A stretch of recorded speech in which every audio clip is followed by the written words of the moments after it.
you're lighting a Walker stove, if you've got no mass, everything's cool, it's a good idea to get a little flame going under the riser and get things moving. So I was just cooking some bacon.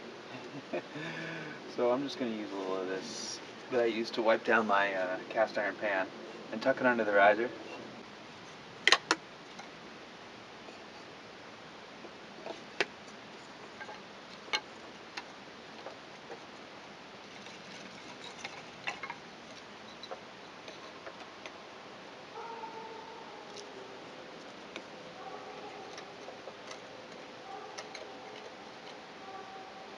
So all that's doing up there is warming things up and getting things moving. I'm not expecting that to have any ignition on the fuel here. It's just creating the draw.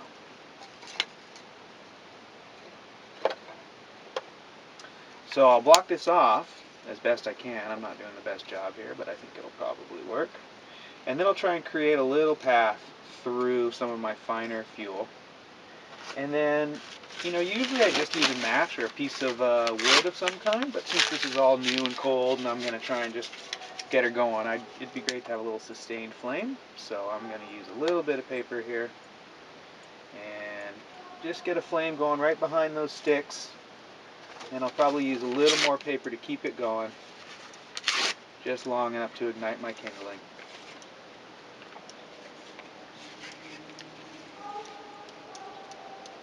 Kind of make sure it stays tucked up against the kindling there. And you should be able to get her to go right away if you've got good kindling, good fuel, your draft is sufficient. Like I said, if we had mass hooked up and it was warm, it would achieve this effect by itself. Now if the mass is cold, you've got a whole different story, because you'd get this hot gas going out there and then there'd be just a ton of cooling that would be acting on it. So in that case, a lot of times, if it's a well-built heater, at that point, and by well-built I mean it's got a lot of extraction built in. So in other words, it's got a lot of cooling power. And if that's the case, a lot of times you got to give them a helping hand to get warmed up. And a bypass is a great way to achieve that, a great passive way to achieve that. Some people advocate fans, things like that. I'm definitely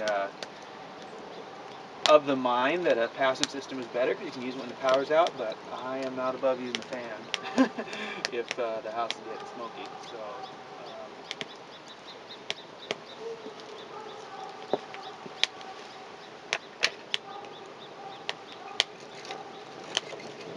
So as that kindling starts to drop, I'll work in some larger fuel behind it. I try not to push too much of that up into the burn tunnel. That doesn't do any good, but you have to a little bit. But you need some under your fuel too, so it can be a touchy balance.